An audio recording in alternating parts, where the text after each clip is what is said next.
name is Rachel, and today we're going to talk about the fact that I read TikTok's favorite spicy book and I have thoughts on it. As you all know, if you're not new to this channel, I don't typically read spicy books. I don't mind them as long as they are written well. We all know that I have been through some interesting spicy scenes in my time here, but this is a very positive channel and I do want to read and review more spicy books, whether or not I give them 1 star or give them 5, and just in general I want to sort of read more of that genre and also work to destigmatize and work on this channel. My goal is to read spice until I find one that I give 5 stars to, which is not the case for today's book, but it's also not a 1 star, so you know. So today we're going to talk about the very spicy book Neon Gods, one of BOOKTOK'S favorites by a BOOKTOK favorite author, Katie Robert, and it is part of her Dark Olympus series. It's book 1 in that series. It's a modern Hades and Persephone retelling with a twist. The twist is exhibitionism. What was my final rating? Again, not a 5. It could have honestly been hotter. I know, weird coming from me. Something hot that I do want to give 5 stars to though are some products I want to talk to you about today. I'm so excited because I have partnered up with Bellesa for today's spicy book video. So if you love spicy books, or even if you don't, if you're just here for the fun, whether you love sexy books or you love sex toys, you're going to love this because Bellesa and I have partnered up today to give out free vibrators and gift cards for everyone. Everyone who signs up in the giveaway in the link below gets something. And if you don't know, Bellesa is a bi-woman company for all things sexuality, so sex toys, erotica, also porn, and sex education, which we love to see here. Bellesa's mission is to empower everybody to embrace and explore and celebrate their sexuality. Bellesa has truly 5-star products like the Pebble. This is the packaging it comes in. It comes in a sturdy box. Inside you're going to find the container, the charger, and the instruction manual. But the toy itself lives in this super discreet, cute little case, which keeps it from getting dusty if you're leaving it in a drawer, but always make sure you wash your toys before and after use. Keeping your toys in a container is your best option rather than leaving it in your drawer to get dusty. And I love the case because it actually charges in the case, so you can see charging port right there. You just hook it up, good to go. It's super teeny tiny, and this is great for all bodies. It's great for everyone, but especially people who are new to toys, not really familiar with things, aren't really sure how they work, and not sure like not just how to use but also storage. Bellesa has made it super easy for you. This specific toy is great because it's not daunting, it's small. Also, this was specifically made with me in mind because we all know how much I love rose gold. It does have the instruction manual that comes with the box, but I'll show you how easy it is to turn on. You just press the 2 buttons. It has 2 motors and it turns on, and then you hold them down and it turns off. This toy is great because it's small, it's not overwhelming, but it is effective. As I said, it's got 2 motors. The whole thing is essentially a vibrator, but this has the sucking action, which you're welcome. But if you're looking for something even more beginner friendly, they also sent me the Demi Wand, which is this super cute yellow. I love that they come in like not your usual colors. Normally toys are like black or red, which is fine, but like what if I just want this like happy little yellow thing? Happy little yellow thing is a great name for this actually. Just like the other, it comes in this little charging case, which just looks like an eyeglass holder. You can keep it in your drawer and no one will know. This is the most beginner friendly toy. Small, it is 1 button. You hold it down and then you press and it turns on. And it doesn't have any pattern modes, which is nice because I'm not a pattern girly. Some vibrators will be like bzz, bzz,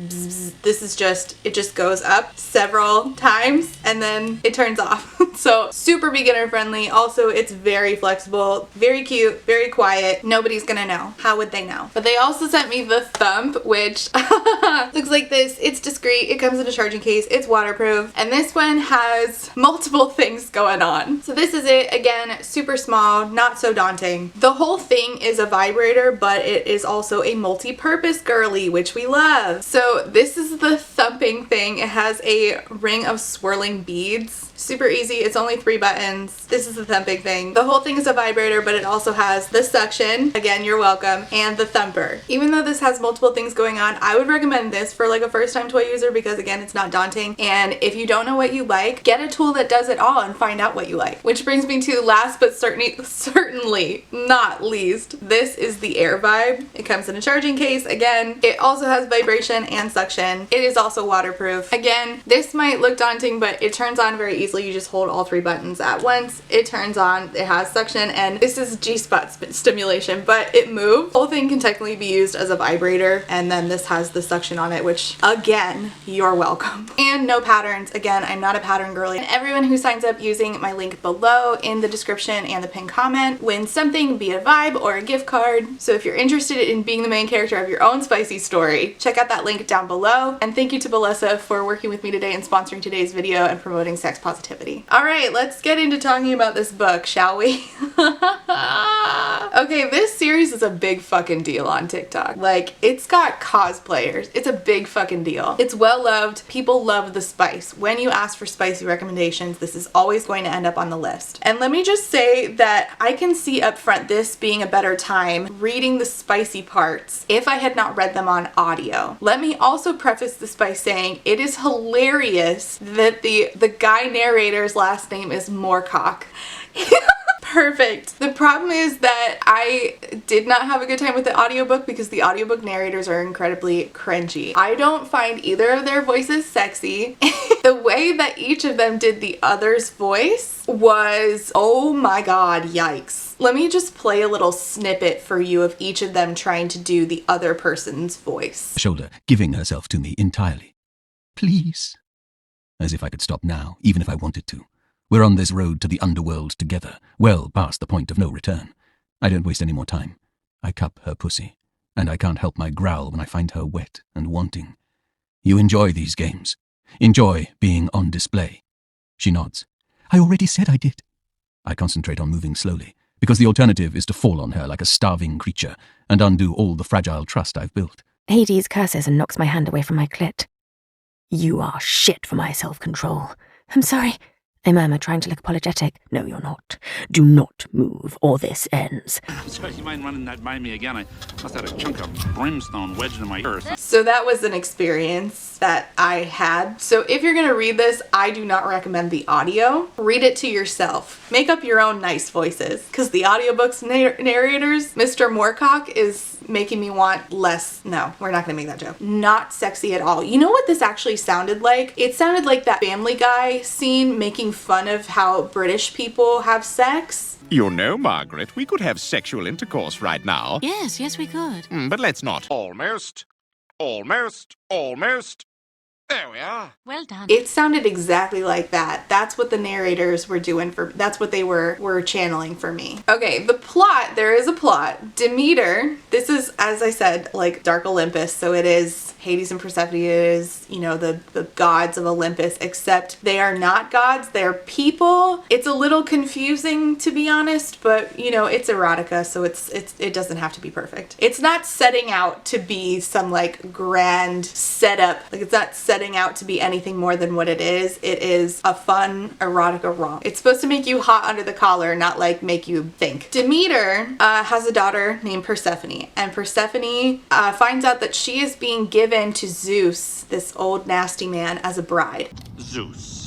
Mr. High and Mighty, Mr. Hey, you, get off of my cloud. And there are 13 people in Olympus who are in charge. They are the 13. Demeter is one of them, Zeus is one of them, and Hades was maybe one of them, but he never comes out. No one ever sees him, allegedly, according to Persephone. How are things in the underworld? Well, they're just fine. You know, a little dark, a little gloomy. And she's like, I think he's a myth. A myth that's going to show up and make you orgasm multiple times.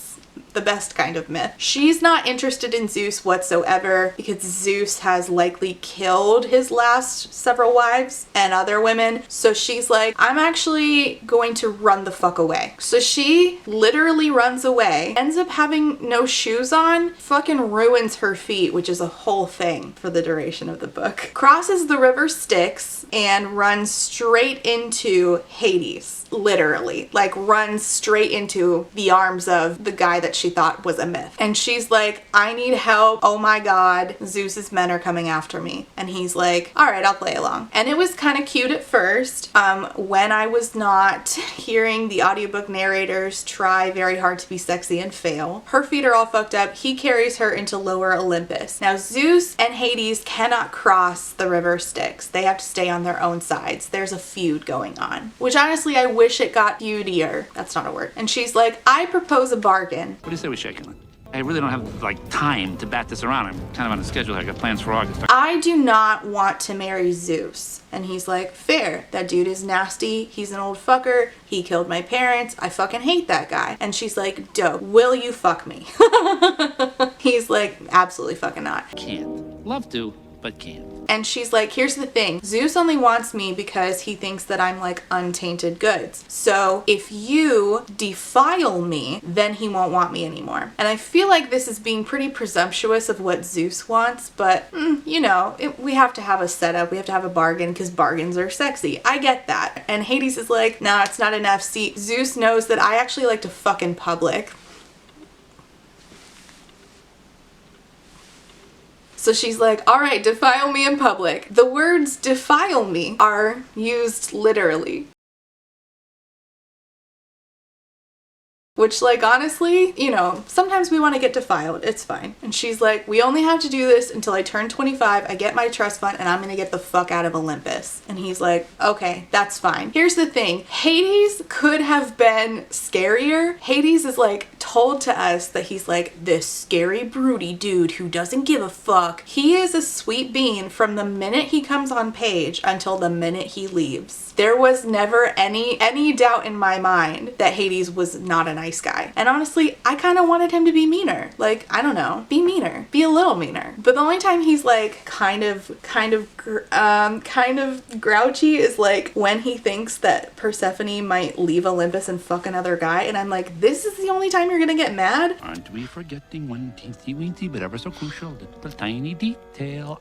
I own you! Is there a lot of like political stuff going on that you might want to be mad about? Like your parents dying? Very odd. We'll allow it. It's erotica. This book has like a hint of magic. Like Hermes is able to deliver. Oh, Hermes is a woman who is able to deliver messages, and like when she opens her mouth, the message comes out in the voice of the person giving the message to the other person, which was kind of odd, but that's fine. There wasn't a lot of magic, so this is not like magic erotica. This is more like light politics, mostly fucking or leading up to fucking, and like characters brooding silently about their feelings. They're like, oh, we're never gonna get together, and then they do, and they fuck. It's fine. We'll allow it because it's erotica. And there are like things that are obviously I don't know that people who love Greek mythology will love this, because the closest you're really getting to Hades and Persephone, the myth, is things like pomegranate being their safe word, and they adopt some puppies and they name one of them Cerberus. It's not like a lot of mythology going on. It's mostly just names, words. But with that comes the fact that they are able to do away with some of the weirdness, like sexism of Greek mythology, and we have a lot of conversations about like agency and consent, which I really appreciated. But like the plot parts of this were like kind of funny. I'm gonna get into the sex scenes in a minute. I just want to talk about like how this was like,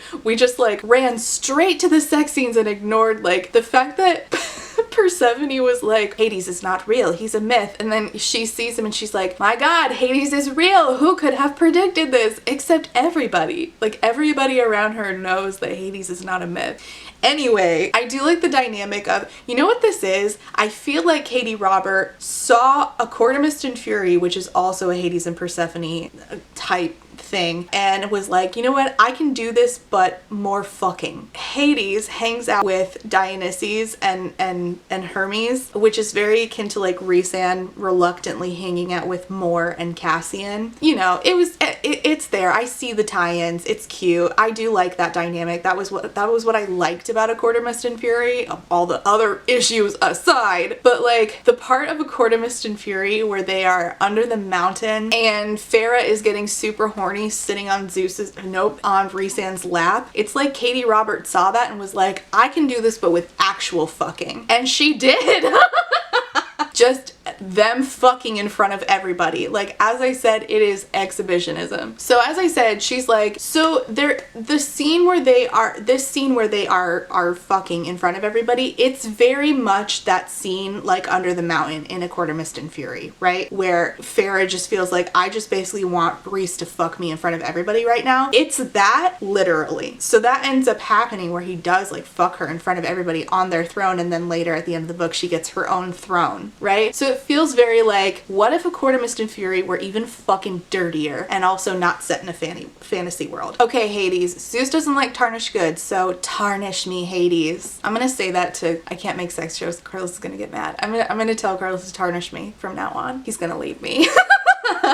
And she's like, we can do carnal activities. And he's like, are you a virgin? Because I feel like only virgins call sex carnal activities, which made me think, wow, there is no fundies in this world because fundies do call sex carnal activities. I'm just saying. Obviously, Hades hasn't met fundies, which, God, I envy Hades. So he's like, all right, we can fuck, we can do this, but just so you know, you're gonna have to fuck me in public because that's what I do. And she's like, okay, I guess I could get down with that. Also, that sounds hot. I want to do that. Reluctantly, can we do that now? So he takes her down into his, she calls it a sex dungeon at one point, and he's like, that is not a sex dungeon. It's not. It's more like a sex theater. I would refer to it as a sex theater. There's an audience. So is this an audience or a mosaic? There's a dais. It's a sex theater. So he takes her down there when nobody's there, and he's like, so this is what we would be doing. So don't laugh yet. So the thing about these sex scenes is that they're not bad if you read them like this. If you read them in audiobook format, you're laughing. Especially because certain language, well, not you, but definitely me, certain language makes me feel like icked out very easily, which is why Sarah J. Maas sex scenes make me the most icked out. Like, especially A Court of Silver Flames. No, certain words will make me immediately want to close the book and run for my life away across the river Styx, but not into the arms of Hades, because Hades and Persephone both use the word pussy to talk about a vagina,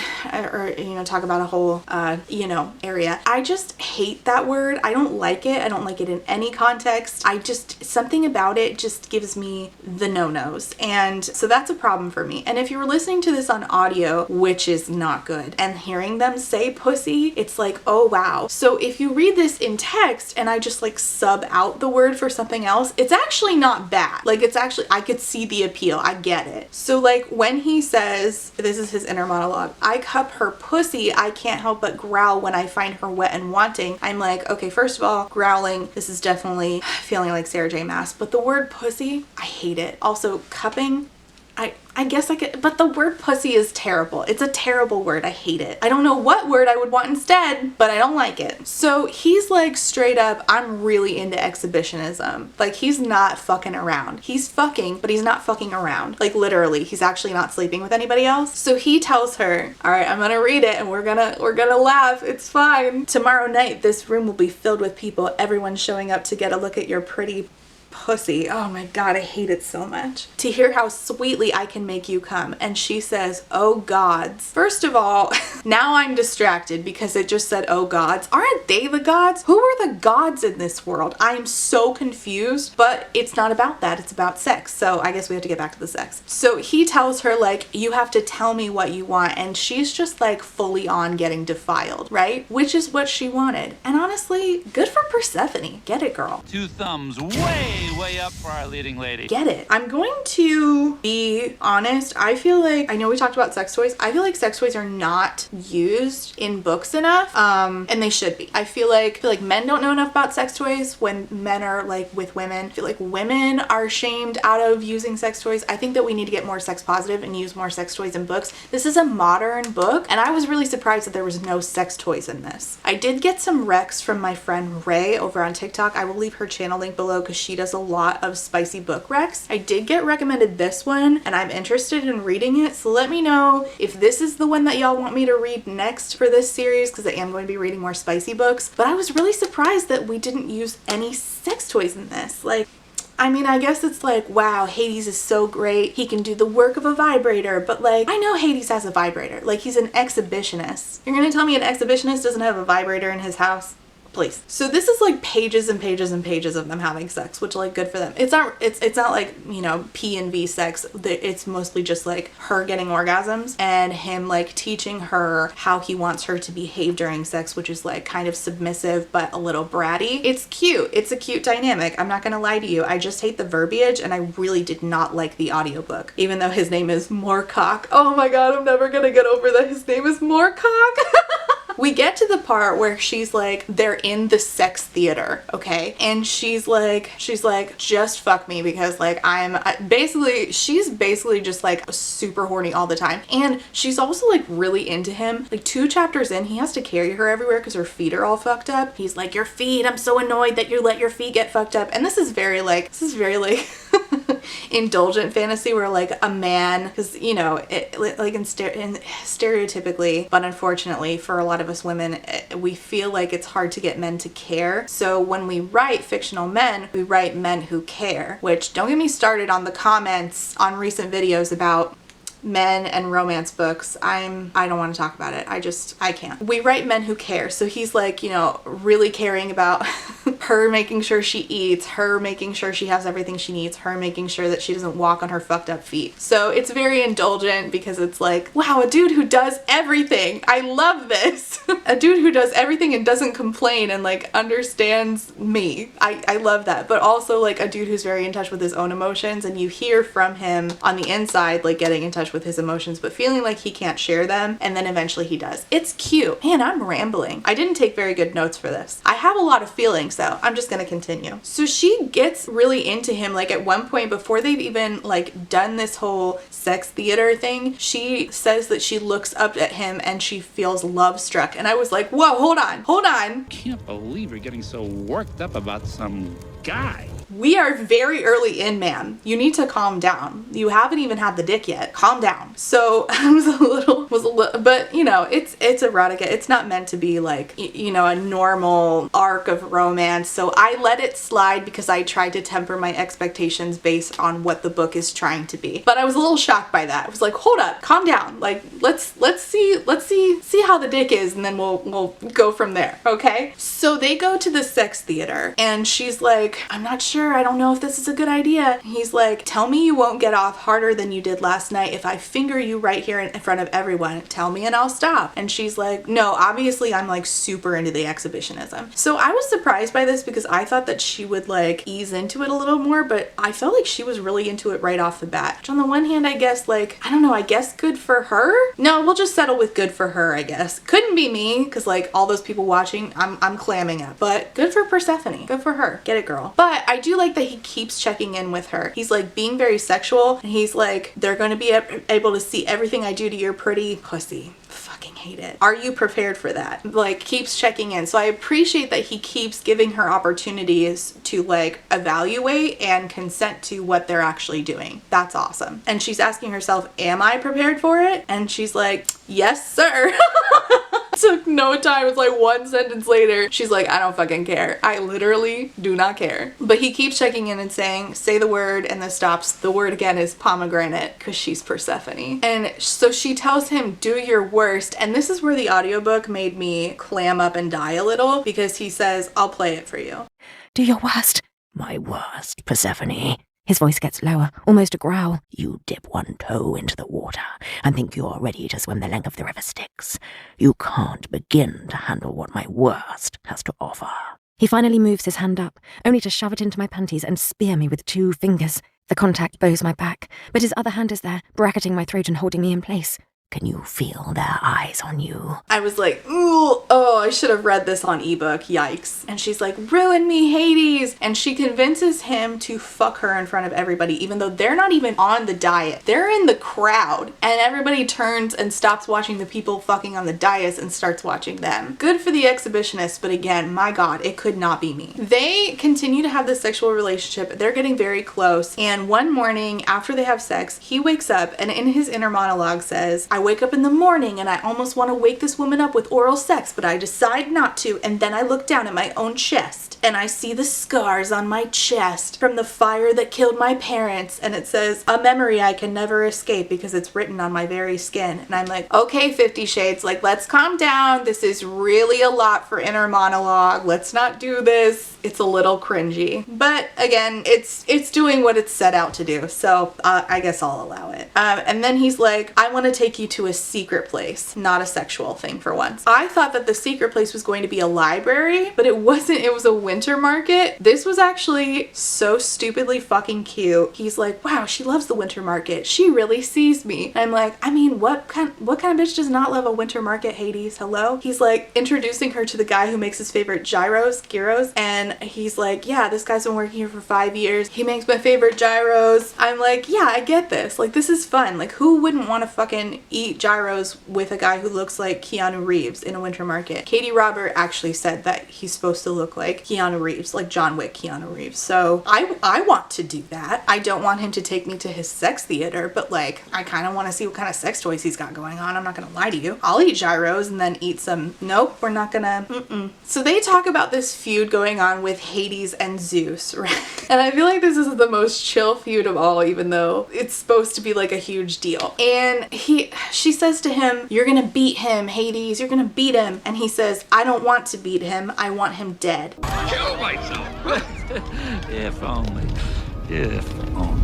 And I'm like, then why aren't you trying to kill him? I don't understand. I really did not understand like the dynamics here. Like, why don't you kill him?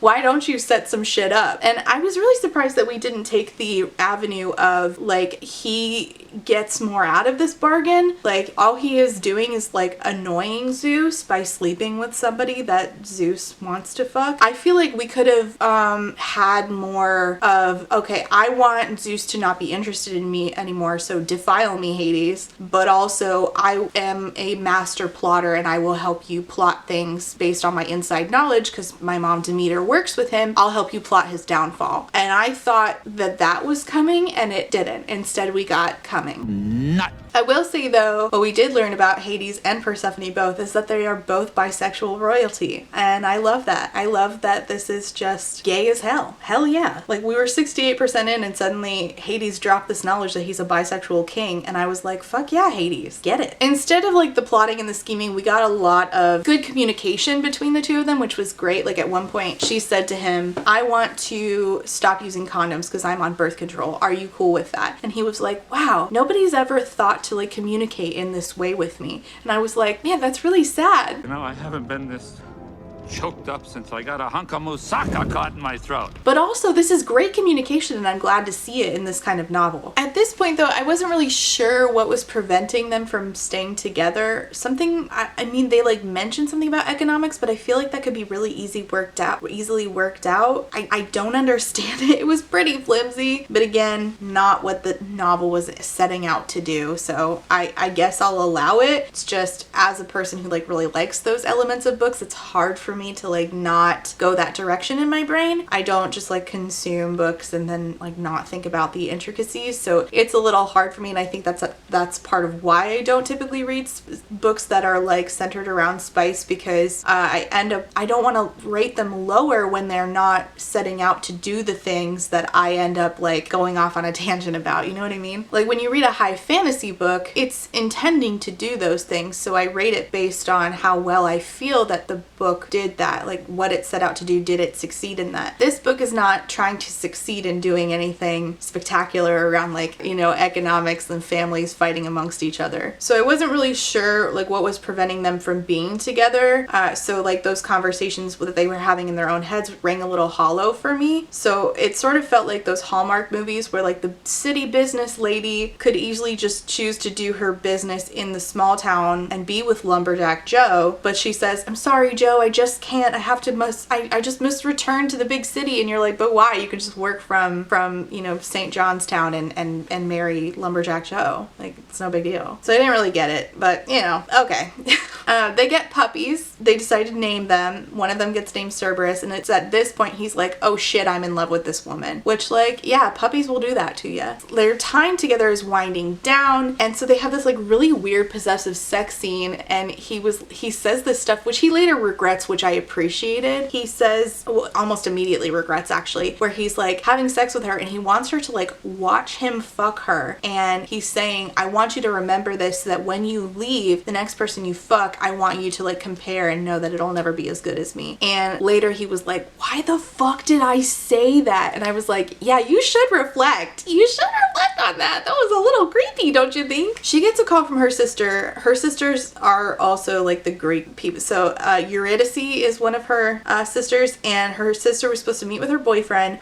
And then some dude's following her, attacks her, and she's just across the river Styx, and Hades and Persephone are on the other side. Hades is like, I don't want Persephone to go across the bridge because if she leaves, she's not going to come back. And he's not supposed to cross, but he does, and he beats the shit out of the guy coming for Persephone's sister. He doesn't kill him, but then it causes like an incident. And so what ends up happening is this gets wrapped up super stupid easy, which was kind of ridiculous. But again, it's not that kind of book. So basically, he goes to fight Zeus. He breaks in, you know, he gets to Zeus's lair. Hi, how you doing? I'm just here talking about exhibitionism and the lack of sex toys in this book. There's not a lack in this house. I'm gonna keep that in.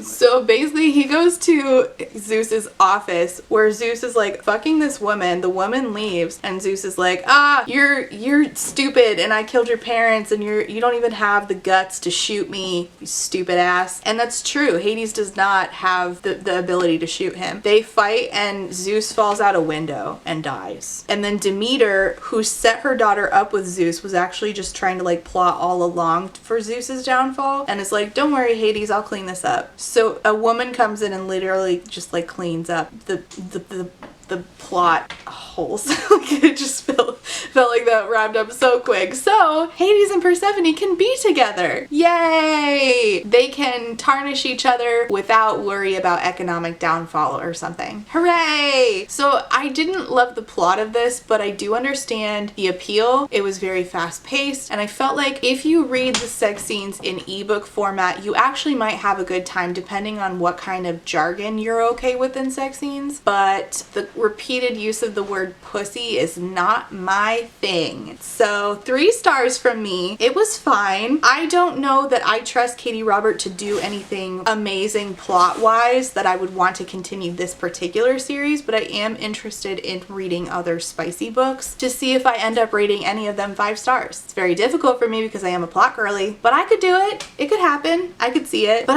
I hope that the more I can find some with like actual sex toys in them, because I'm like, can we get some destigmatization? Can we get some of that? Can we talk about it? Let's talk about sex toys. So that's my review of Neon Gods. I hope that wherever Mr. Moorcock is, that he's having a great day, but I hope that he knows that he sounds exactly like the guy who narrated The Mister by E.L. James, and that also caused me to cringe up inside of myself to the point where I was almost non-existent. Actually, I don't hope he knows that, but I hope he's having a great day, but oh my god, not my thing. Not my thing at all. So, no to the audiobook, like absolutely not to the audiobook, but I could see it in ebook format. I could see it. I think Katie Robert could write something that I could give 5 stars to. I'm not sure in this series, but maybe in a different series, I could see it. Okay, that's it. Let me know your thoughts on Neon Gods. Give me every spicy book that you have rated 5 stars down below, or every one that you've rated 1 star and why. Tell me all the things down below. Just like light up my comments with all the spicy book talk off of Book Talk. Okay, thanks so much for watching. Leave your comments and questions down below. Like and subscribe if you want to. If you want to join channel memberships, you can. Check out that Bellessa link to get your free toy or gift card, and I'll see you next time. Bye! Hi, it's me, Trashcan Rachel, and I have to say thank you for being a friend to my Therapy Bills patrons, and those are Alexander, Alicia,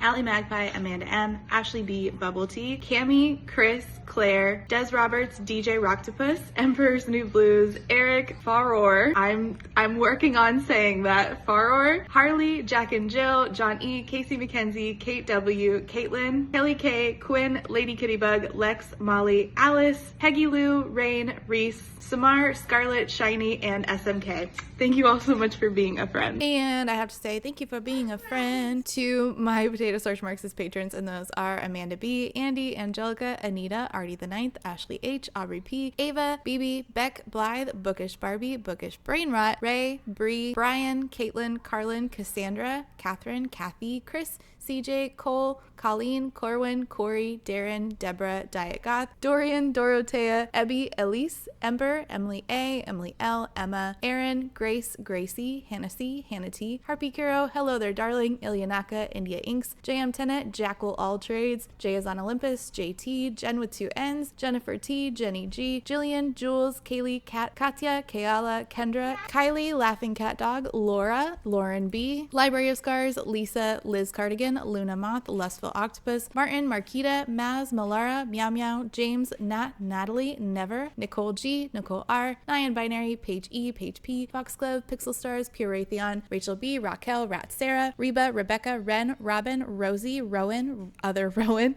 Sequoia, Sadie, Samantha, Sammy, Sarah H, Sarah the Bear, Scarlett, Shanae, Shannon, Shayna, Sheena, Sean, Sierra, Stephanie, Talia, 3 Old Dogs, Tina, Toast, Trashcan Teddy, Tito Phoenix, Valentine, and Writer A. Thank you all so much for being a friend.